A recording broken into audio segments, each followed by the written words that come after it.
Welcome to EPG Pathshala. My name is Dr. Poonam Gulalia.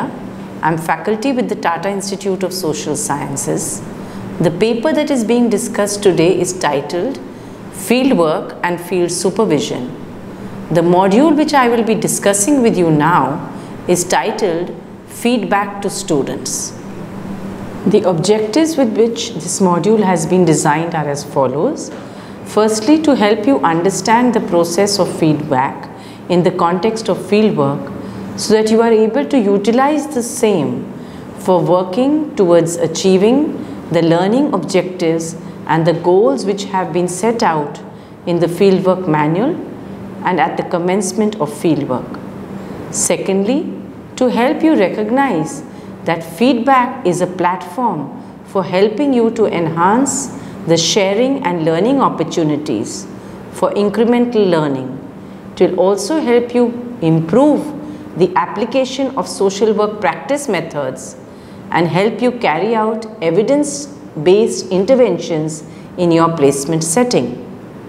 Thirdly, internalizing the feedback is essential for self-development and growth, both at the personal level as well as at the professional level. To introduce the topic, it is essential to understand that fieldwork is an integral component of social work curriculum. Social work education has been defined by the International Federation of Social Work as a practice-based profession and an academic discipline which not only promotes social change and development, social cohesion, but also works towards the empowerment and liberation of the marginalized people. Underpinned by the theories of social work, social sciences, the profession also relies on humanities and indigenous knowledge, besides engaging with people and structures to address life's challenges and enhance well-being of people. It is this practice component which is essential and which enables students to learn by doing in the field. Fieldwork therefore offers an environment within which students are provided to develop a coherent framework for social work practice by integrating and also reinforcing the knowledge acquired in the classroom with actual practice in the field. It is in the fieldwork education experience that students are able to utilize the theories and the concepts they learn in the class with the knowledge and are able to test their skills in the field towards developing professional competence and identity. It is thus that they begin their commitment to serve clients, communities, neighborhoods, and also organizations with which they work. This aspect includes skill building, upholding the standards of ethics and practice excellence, and also developing competent practice experiences. Such learning is iterative, ongoing, and cyclical. It is a process which impacts the learner, that is the student, and the context, which is the agency in which it is taking place. Fieldwork is spread across 2 years of the master's program in social work and utilizes specific knowledge and skill objectives. Since first year is the entry point for the student, they are expected to work towards developing various skills and attitudes towards the field and towards the client population. What are the knowledge objectives which a student is required to learn at the first year of fieldwork? Firstly, you are required to develop a holistic view of the profession. Secondly, you will be required to learn about the agency or the placement setting, whether it is a community setting or an institutional setting. Thirdly, you would be required to comprehend the placement and make a commitment to the cause for which you are working. Fourthly, you will be required to grasp the application of social work methods in the field. Next, you will be required to acquire self-awareness to assess your own attitudes, biases and behaviors. And lastly, you would be required to develop the readiness and the willingness to seek and accept help as a professional. Having had an overview of what are the knowledge objectives as a beginner, you would also need to know the component of skill objectives with which you are placed in the field and which you are required to learn and develop.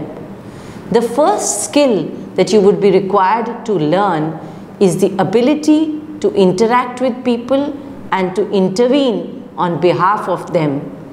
Secondly, you would be required to recognize that there are structural and social processes which impact individuals and groups. Thirdly, you would need to learn the skill to analyze these structural issues from a viewpoint other than your own. Fourthly, you would need to identify constituencies and stakeholders for the purpose of intervention. And last but not the least, you would be required to examine the concepts that you have learnt and think critically in such a way that you can enhance the well-being of people. The process of feedback to students arises only when the student understands what is the fieldwork structure and what are the processes which are involved when the student is engaged with the field. There is a process of pre-placement in the initial 4 weeks of the semester which are utilized for orienting the student to the field, that is, to the concepts of fieldwork in social work education, to sensitization to core issues of social work, enabling student to engage with urban or rural, tribal or contexts of gender, and to enable the student to create an awareness about one's own self with respect to the field. This process of familiarization is made possible through orientation in the organization, orientation at the schools and the departments of social work. Secondly, through group laboratory exercises. Thirdly, through organization visits and exposure visits. And fourthly, through fieldwork setting itself. It is from the pre-placement spaces itself that feedback is provided to students by experienced practitioners, mentors and supervisors who facilitate all these processes. Since students come from varied educational backgrounds, from varied voluntary work experiences, from varied schools and thoughts and varied perspectives, it is essential that they be provided a more or less orientation before beginning the placement. They are briefed about the fieldwork, its structure, its processes, and how and why they can utilize feedback effectively as they move along. While providing feedback to students at the time of exposure visits, students also have the opportunity to be part of group laboratory sessions. As mentioned, since students enroll for the program come from variety of disciplines and very few are sometimes from social work backgrounds themselves, it is the initial 3 to 4 weeks of the first semester which are utilized to familiarize students with what are called the fields of practice. The group laboratory sessions are conducted with the objective of initiating students in smaller groups into structured experiential learning through small group exercises which are undertaken to facilitate understanding of self and the field.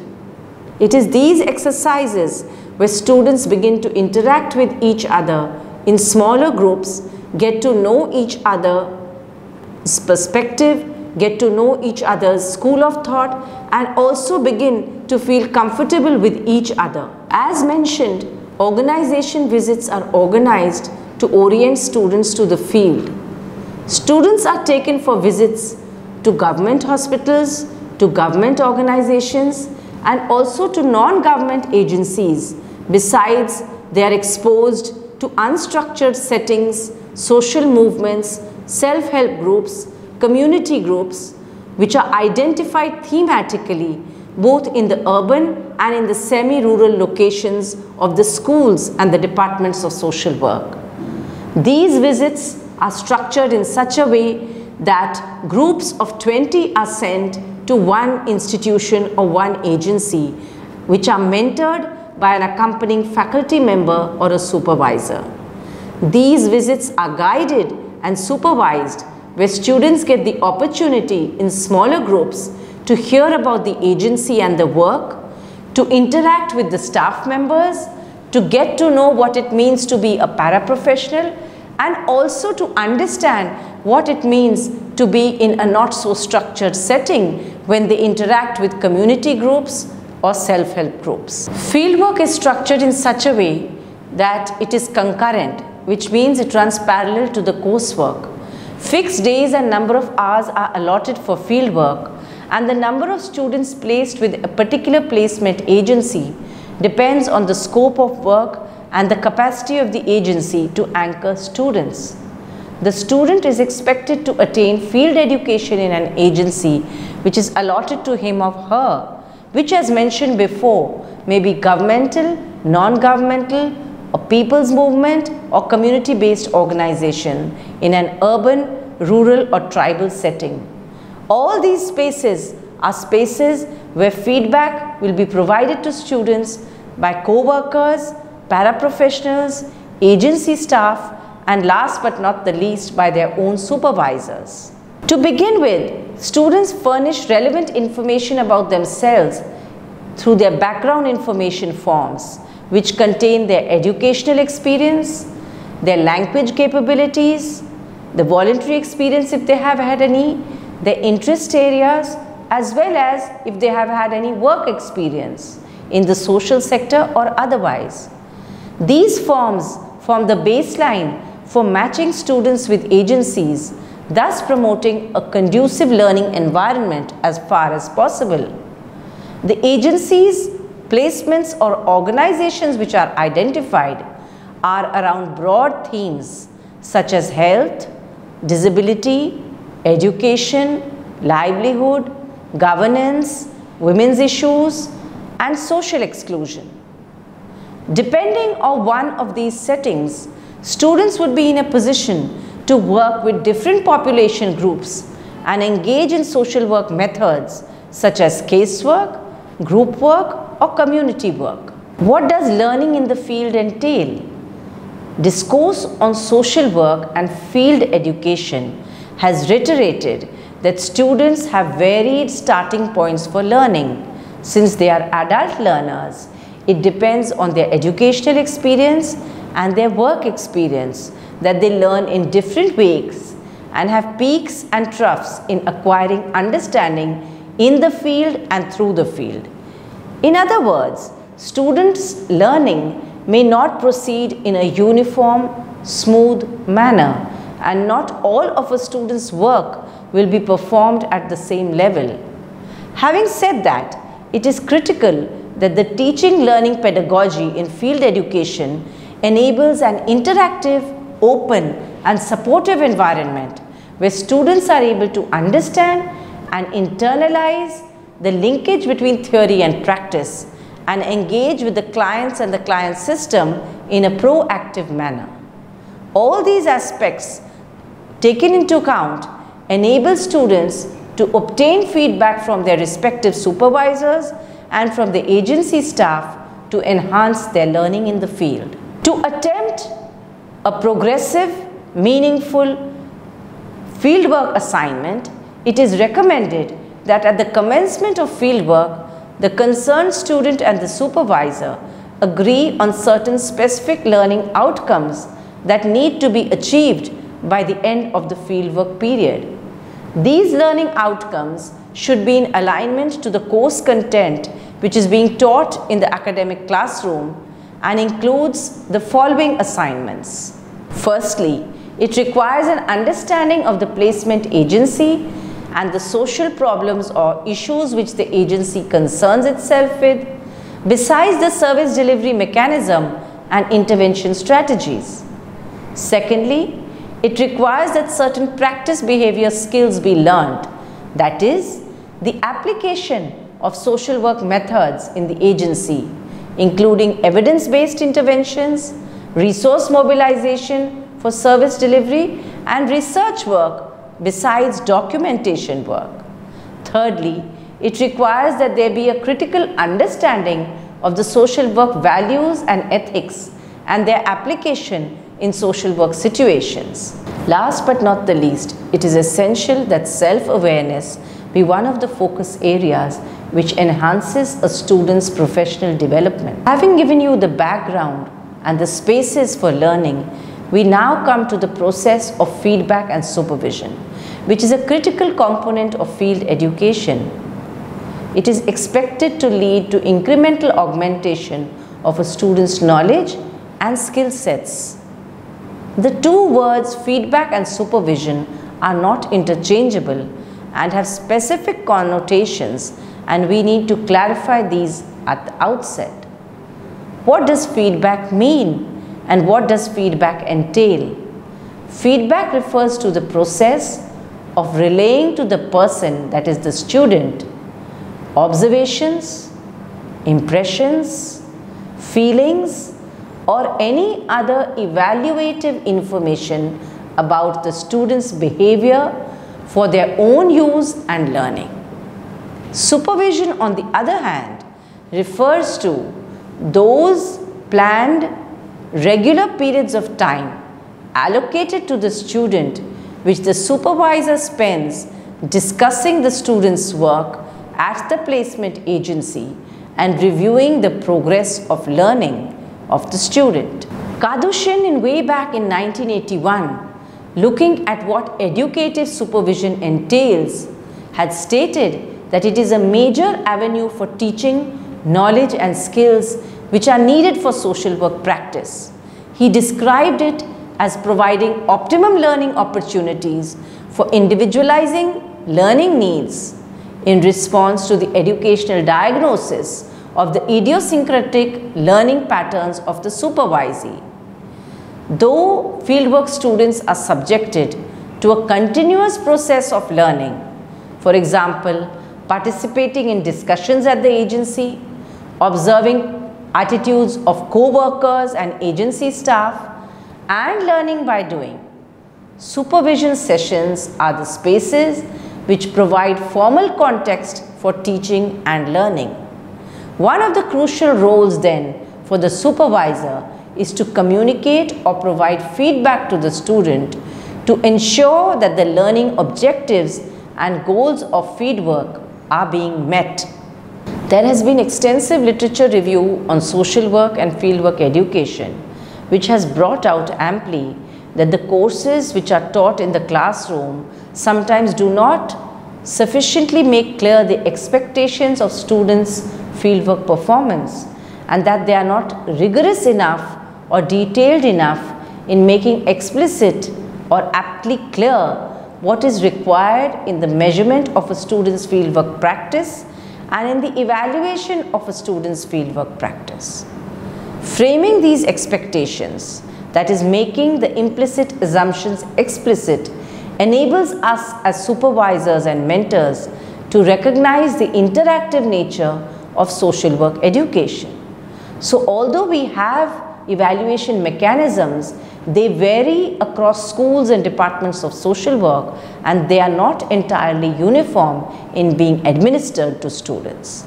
In other words, it is critical that the student and the supervisor mutually have the clarity in terms of expectations from the student and vice versa, on a broad understanding of the parameters which will be undertaken for review of the work and professional growth and development of the student.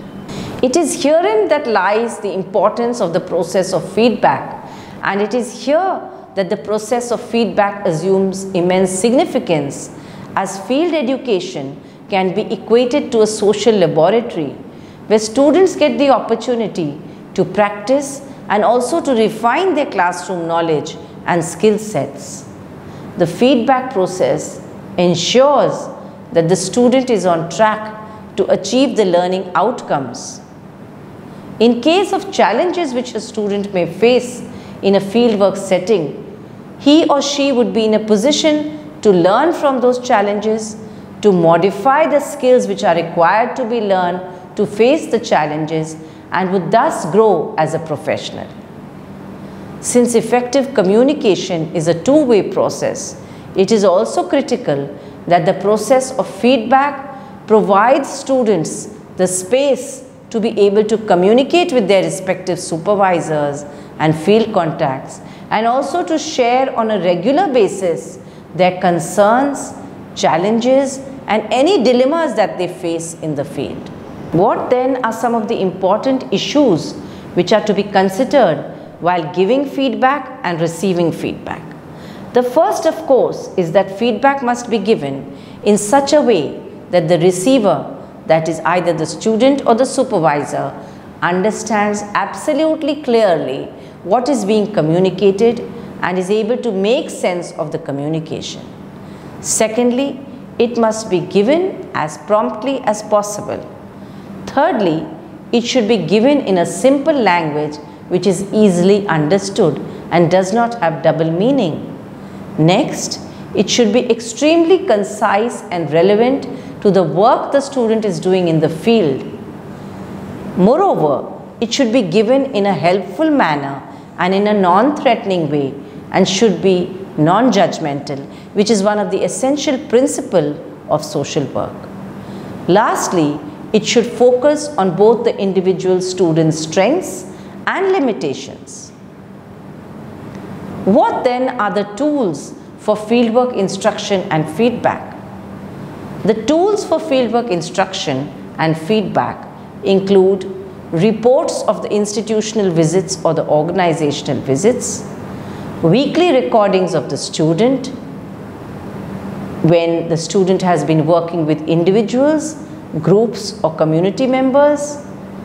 The student is also required to submit any other reports in interactions with the agency members, including minutes of meeting, time diary and attendance sheets, all of which are mandatory requirements of fieldwork.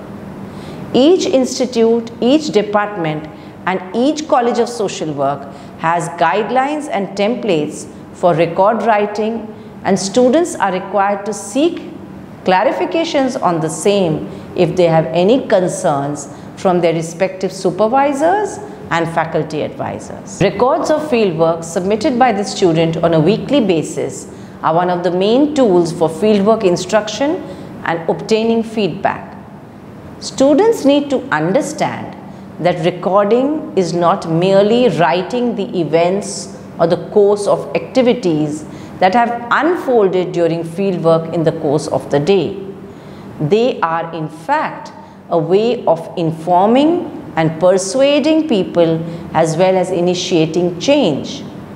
Usually, students are required to write process recordings which have been described as written descriptions of the dynamic interactions of interviews, which reveal facts, feelings, observations within the interview, including responses and activities of the client and the student. It expands into an analysis of the student's observations of what happened during the interview and reactions to the interview, and finally graduates into diagnostic thinking and planning. These are all the processes involved in recordings. As the student moves from one semester to the next, critical components of fieldwork activity including observations, implementation, personal biases and viewpoints, critical analysis of social realities, all need to be brought in to reporting and discussion and feedback with the supervisor. It is all of these which help to refine the concepts and help sharpen the practice skills of the student learner. The other methods of feedback during fieldwork, which is a guided process, are visits to the placement agency by the supervisor, individual conferences, group meetings, mid-placement reviews, and end of the year evaluation meetings with the supervisor.